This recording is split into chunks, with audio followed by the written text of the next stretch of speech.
अगर आप Shri L R. Tiwari college of engineering में एडमिशन लेने का सोच रहे हो तो ये वीडियो आपके लिए सुपर हेल्पफुल होने वाली है। वीडियो के लास्ट में इंपॉर्टेंट चीज़ बताने वाला हूँ, तो लास्ट तक जरूर देखना। आज हम बात करेंगे हर कैटेगरी की, open, OBC, SC, ST, EBC और टीएफडब्ल्यूएस के exact fee breakdown, required documents और पेमेंट प्रोसेस के बारे में। चलिए वीडियो शुरू करते हैं। फर्स्ट कैटेगरी है ओपन।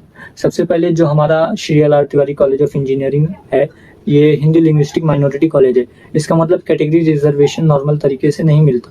इस कॉलेज में ओपन कैटेगरी के लिए फर्स्ट ईयर की टोटल फीस है 1,34,023 रुपीज़ और इसका ब्रेकडाउन कुछ इस तरीके से है। ट्यूशन फी आपको पड़ जाता है 1,13,044 rupees, development fees 16,956 rupees, other fees में 4,023 रुपीज़। अब चलिए दूसरी कैटेगरी पे ईबीसी। अगर आप ईबीसी कैटेगरी के अंडर आते हो जिनकी फैमिली इनकम 8 लाख से कम होनी चाहिए तो आपको ट्यूशन फी में 50% कंसेशन मिलता है। ईबीसी में आपको ट्यूशन फी 56,522 रुपीज़ देनी होती है, जिससे आपकी टोटल फीस 77,501 के आसपास हो जाती है। एक और इम्पोर्टेंट पॉइंट, कॉलेज ईबीसी की स्कॉलरशिप डायरेक्ट माइनस करके देता है, बट आपको खुद महाडीबीटी पोर्टल पर ईबीसी स्कॉलरशिप के लिए अप्लाई करना पड़ेगा। और ओबीसी कैटेगरी का भी टोटल फीस 77,501 रुपीज़ होता है, साथ में इसके रिक्वायर्ड डॉक्यूमेंट एनसीएल लेके जाना। अब आती है बात टीएफडब्ल्यूएस कैटेगरी की। अगर आपको टीएफडब्ल्यूएस सीट अलॉटमेंट मिला है तो आपकी 100% ट्यूशन फी माफ हो जाती है। आपको बस डेवलपमेंट फी और अदर फीस भरनी पड़ती है, जो टोटल सिर्फ होती है 20,979 रुपीज़। और एससी एसटी कैटेगरी का भी टोटल फीस 20,979 रुपीज़ होती है। अब पेमेंट मोड की बात करते हैं कि आपको पैसे कैसे देने होंगे।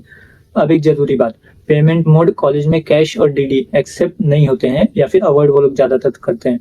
आपको fees pure online transfer, net banking या यूपीआई से ही पे करनी पड़ेगी। कॉलेज में एडमिशन फॉर्म का 1500 चार्ज अलग से लगता है, जिसे आप कैश या ऑनलाइन दोनों तरीके से दे सकते हो।